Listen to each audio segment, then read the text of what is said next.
Hello friends, स्वागत है आपका हमारे channel SP education and tricks पर।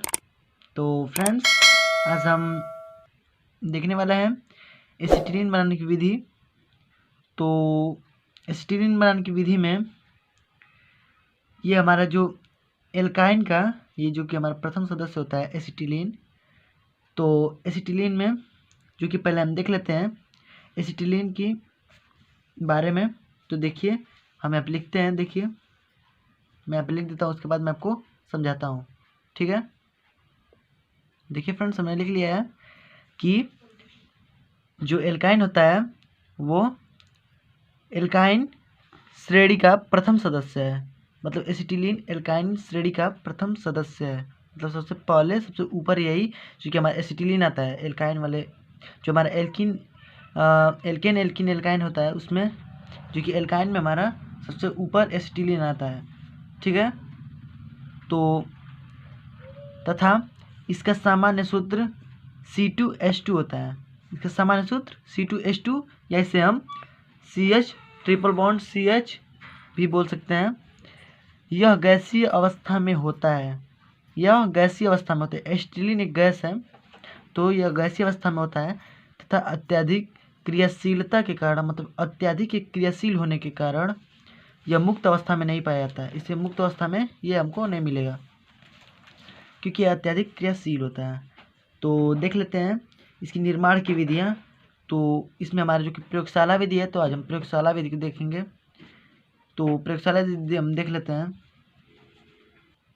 देखिए, निर्माण की विधियाँ। तो जो एसिटिलीन होता है, मतलब कि ये हमारा एसिटिलीन है। जो एसिटिलीन होता है, एसिटिलीन का निर्माण एल्काइनों के निर्माण की सभी सामान्य विधि द्वारा किया जा सकता है। मतलब कि इसमें कई प्रकार की विधियों से एसिटिलीन गैस को बनाया जा सकता है। तो इनमें से जैसे कि इनमें से कुछ निर्माण की विधियाँ निम्न प्रकार से हैं। तो देखिए, हम कुछ निर्माण की विधियाँ आपको बता दे रहे हैं, जैसे कि प्रयोगशाला विधि। तो जो कि हमारा पहला है, हम लिख लेते हैं प्रयोगशाला विधि। देखिए, हमने लिख लिया है प्रयोगशाला विधि। तो इसमें प्रयोगशाला विधि में जो एसिटिलीन को कैल्शियम कार्बाइड के साथ, मतलब कि CaCO2 के साथ, मतलब CaC2 के साथ जब जल की क्रिया द्वारा इसे प्राप्त किया जा सकता है। मतलब कि जल की उपस्थिति में कैल्शियम कार्बाइड की से हम एसिटिलीन गैस को प्राप्त कर सकते हैं। तो देखिए, प्रयोगशाला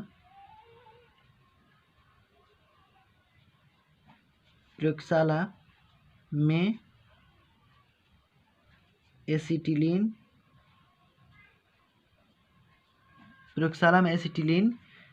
एसिटिलीन को कैल्शियम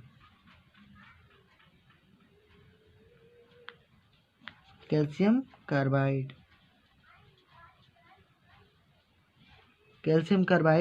मतलब कि इसका सूत्र होता है CaC2। ठीक है, CaC2 पर जब जल की क्रिया द्वारा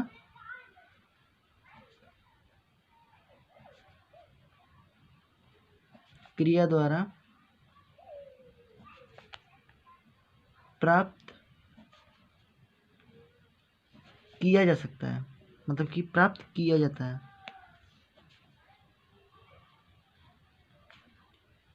प्रयोगशाला में एसिटिलीन को कैल्शियम कार्बाइड CaC2 पर जल की क्रिया द्वारा प्राप्त किया जा सकता है। ठीक है, तो जैसे कि मैं आपको सूत्र यहाँ पे लिख के दिखा दे रहा हूँ। देखिए, यहाँ पे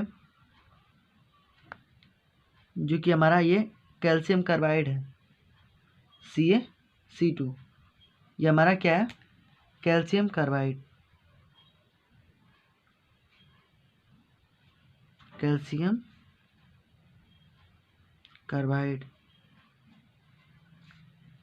ओके, अब देखिए, प्लस हम जब H2O, मतलब कि जल के साथ, जल की उपस्थिति में 2H2O के साथ, ठीक है, तो देखिए इसको जब हम क्रिया करेंगे तो जो हमारा इसमें हमारा 2 दूनी 4 4H2 मतलब कि 4 H है हमारा हाइड्रोजन और 2 ऑक्सीजन है। तो इसमें से हम अगर H2 को ले लेंगे तो इसमें हमारे 2 हाइड्रोजन और ऑक्सीजन हमारे बचेंगे। तो देखिए अब ये जो C2 है और इसमें से H2 ले लेंगे तो हमारा हो जाएगा C2H2। इसके साथ अब क्रिया कर देंगे, ठीक है, इन दोनों के साथ। तो C2H2 प्लस हमारा दे देगा Ca बचेगा और इसमें 2 ऑक्सीजन बचेगा और 2 हाइड्रोजन बचेगा। तो लिख सकते हैं Ca ब्रैकेट में OH का ट्वाइस, ठीक है। तो देखिए ये हमारा जो कि एसिटिलीन गैस है या एथाइन गैस,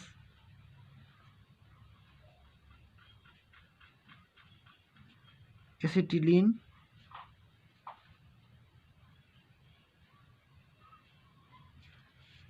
गैस या एथाइन, ठीक है, एसिटिलीन गैस या एथाइन। हम इसे एसिटिलीन भी बोल सकते हैं और एथाइन भी बोल सकते हैं। ओके, अब देखिए अब हमारा ये हो गया। अब विधि देख लेते हैं इसकी। देखिए हमारा जो कि क्रिया विधि है, मैकेनिज्म, ठीक है। तो क्रिया विधि पहले मैं आपको इसका जो कि चित्र है वो मैं बना के उस पर आपको बढ़िया से समझाऊंगा, ठीक है। तो मैं पहले इसका डायग्राम बना लेता हूँ। देखिए फ्रेंड्स, ये हमारा चित्र देखिए हमने बना दिया है। अब देखिए आपको इसकी मदद से मैं आपको समझा रहा हूँ। देखिए ये हमारा एक शंक्वाकार फ्लास्क है, ठीक है, जो कि शंकु के आकार का है और इसमें यहाँ पे हमारा रेत भरा हुआ है और नीचे जैसे बालू है, मतलब कि ये बालू है और ये ऊपर जो ना हमने यहाँ पे रखा हुआ है, मतलब कि इसमें डाला गया है बालू के ऊपर से कैल्शियम कार्बाइड, ठीक है। कैल्शियम कार्बाइड के टुकड़े जो हैं इसके ऊपर हमने रख दिए हैं और इसके मुंह पर यहाँ पे 2 जो कि छेद हैं वाले हमने यहाँ पे 2 छेद वाले यहाँ पे कारक लगा दिए हैं, जो कि यहाँ से एक जल के ऊपर गया है और यहाँ से एक दूसरे वाले जार में गया है। और देखिए यहाँ पे हमने ऊपर एक ये बिंदु कीप है, मतलब इसे बिंदु पाती कीप बोलते हैं, ठीक है। इसमें जैसे पानी जल भरा हुआ है। तो अब देखिए आगे, अब ये जो दूसरी है वो निकास नली, वो हमारी आई हुई है निकास नली। यहाँ पे इसमें कॉपर सल्फेट का इसमें विलयन है, कॉपर सल्फेट का इसमें विलयन घोला गया है। तो अब इसमें से देखिए इसमें जो कि कॉपर सल्फेट का विलयन है और ये जो हमारा बोतल है इसे हम बाहरी धावन बोतल, मतलब कि एक धावन बोतल से जोड़ दिया गया है। एक ये धावन बोतल है, इससे हमने इसको जोड़ दिया है। अब देखिए दूसरा जो हमारी निकास नली गई है, जो धावन बोतल से जोड़ दिया है, जो जार से जो जोड़ते जो बिंदु कीप है यहाँ पे। अब देखिए हमारे यहाँ से दूसरी इसमें दूसरे जार में चला गया, जो कि इसमें पानी भरा हुआ है और यहाँ से हमारा एसिटिलीन गैस प्राप्त हो जाता है।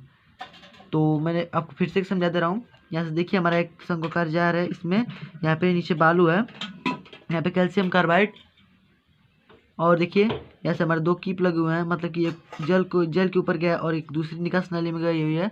और यहाँ से हमारे दूसरा जार में जो कि धावन बोतल कहते हैं, धावन बोतल में गई हुई है। उसके बाद यहाँ से इसमें हमारा अम्लीय कॉपर सल्फेट की जो कि हमारा लगा हुआ है। और देखिए यहाँ से हमारा दूसरा जो कि जार में गया हुआ है और यहाँ से जो कि हमारा एक गैस है, इसमें एसिटिलीन गैस प्राप्त हो जाती है। तो अब देखिए जब हम इसमें ये जो हमारा जो जल है, जल की जब बिंदु ये जो हमारा जल है, इससे जब हम एक एक बूंद करके जब हम कैल्शियम कार्बाइड पे जब हम इसकी बूंद को गिराते हैं तो इसमें एसिटिलीन गैस बनती है। जब हम इसकी बूंद को गिराएंगे तो इसमें एसिटिलीन गैस बनेगी और जो गैस होगी उसमें phosphine, hydrogen sulphide, arsine, ammonia आदि अशुद्धियाँ उपस्थित होंगी, ठीक है। जो ये हमारा बनता है इसमें एसिटिलीन, उसमें हमारा hydrogen sulphide, phosphine, arsine, ammonia, ये सब सारी जो अशुद्धियाँ हैं वो उपस्थित होती हैं। और जो इसमें कॉपर सल्फेट का जो अम्लीय विलयन है इसमें अवशोषित कर लेती हैं, ठीक है, अम्लीय विलयन का जो अवशोषित कर लेती हैं इसमें। उसके बाद जो कि इस प्रकार जो हमारा प्राप्त जो शुद्ध जो गैस है जल के दूसरे ऊपर, मतलब कि यहाँ पे दूसरे जो जल में हमारा जो जार भरा हुआ है इसमें हमारा पहुँच जाता है और गैस जार में जाके एकत्रित हो जाता है। तो एकत्रित होकर यहाँ पे हमारा ऊपर एकत्रित हो जाता है, जिससे हमारे यहाँ से स्टील गैस को हम प्राप्त कर लेते हैं। तो आपने समझ लिया होगा। यहाँ से हम कीप में से जब एक एक बूथ करके गिराएंगे तो यहाँ से हमारा स्टीलिन गैस बनता है, जो कि कॉपर कैल्शियम कार्बाइड पे हमारा गिरता है तो इस पर स्टीलिन गैस बनता है, जिसमें बहुत सारी अशुद्धियाँ होती हैं, जैसे कि मैंने अभी आपको बताया फॉस्फीन, हाइड्रोजन सल्फाइड, ऑर्सिन, अमोनिया आदि अशुद्धियाँ इसमें उपस्थित होती हैं। जो कॉपर सल्फेट जो हमारे दूसरे जो अम्लीय कॉपर सल्फेट में जब हमारा आता है तो इसमें जो इसके द्वारा जो कि अवशोषित कर लेती हैं। ये जो हमारे इसमें स्टीलिन गैस होता है वो उसे कॉपर सल्फाइड अवशोषित कर लेती हैं, ठीक है। तो इस प्रकार जो हमारा शुद्ध गैस जल के दूसरे जो जल के ऊपर जो गैस जार एकत्रित हो जाता है, जो गैस जो हमारे जल के ऊपर ये गैस लगा हुआ है जार, इसमें हमारा एकत्रित हो जाता है और यहाँ से स्टीलिन गैस प्राप्त हो जाता है। तो मैं इसकी क्रिया विधि लिख दे रहा हूँ, आप लिखना चाहते हो तो लिख लीजिएगा। देखिए हमने लिख दिया यहाँ पे इसका जो विधि है क्रिया विधि। देखिए इस विधि में एक शंक्वाकार फ्लास्क है में रेत के ऊपर कैल्शियम कार्बाइड के कुछ टुकड़ों को रख देते हैं। फ्लास्क के मुंह पर एक दो छेद वाला कार्क लगा देते हैं। एक छेद में बिंदुपाती, मतलब कि बिंदुपाती का मतलब है जो जहाँ से जिसमें पानी हम लोग भरे हैं जल को, वहाँ से जो बिंदुपाती जिसमें उसमें जल एकत्रित है उसे बिंदुपाती कहते हैं। बिंदुपाती किया तथा देखिए पाती की तथा दूसरे छेद में एक निकास नली लगा देते हैं। निकास नली को अम्लीय कॉपर सल्फेट विलयन से भरी एक धावन बोतल से जोड़ देते हैं, जैसे कि हमने आपको चित्र में दिखाया, तथा धावन बोतल को गैस जार से जोड़ देते हैं। वो भी मैंने आपको बताया कि धावन जो बोतल होता है उसको गैस जार से जोड़ देते हैं, जिससे हमें को वहाँ से स्टीलिन गैस उसमें आ जाती है। तो देखिए बिंदुपाती कीप की सहायता से कैल्शियम कार्बाइड पर बूंद बूंद करके जल गिराते इससे स्टीलिन गैस बनती है। इस पर गैस में फॉस्फीन और हाइड्रोजन सल्फाइड, ऑर्सिन, अमोनिया आदि का अशुद्धियाँ जो उपस्थित होती हैं, जो कॉपर सल्फेट के अम्लीय विलयन द्वारा अवशोषित कर ली जाती हैं। इस प्रकार प्राप्त गैस जल के ऊपर गैस जार में एकत्रित कर लिया जाता है, ठीक है। तो मैं आपको एक बार और चित्र को दिखा दे रहा हूँ। देखिए यही हमारा चित्र है। तो फ्रेंड्स हमने ये पूरा कंप्लीट कर लिया है। देखिए हमने पूरा कंप्लीट कर लिया है स्टीलिन निर्माण विधि, प्रयोगशाला विधि और उसकी क्रिया विधि। देखिए तो फ्रेंड्स आई होप कि आपको वीडियो समझ में आ गया होगा। तो आपको इसमें कहीं भी दिक्कत हो तो आप कमेंट बॉक्स में कमेंट करके पूछ सकते हैं। तो आप हमारे चैनल पर नए हैं तो चैनल को सब्सक्राइब कर लीजिए और साथ में बेल आइकन को प्रेस कर दीजिए। तो मिलते हैं अगले वीडियो में, तब तक के लिए गुड बाय, जय हिंद, वंदे मातरम।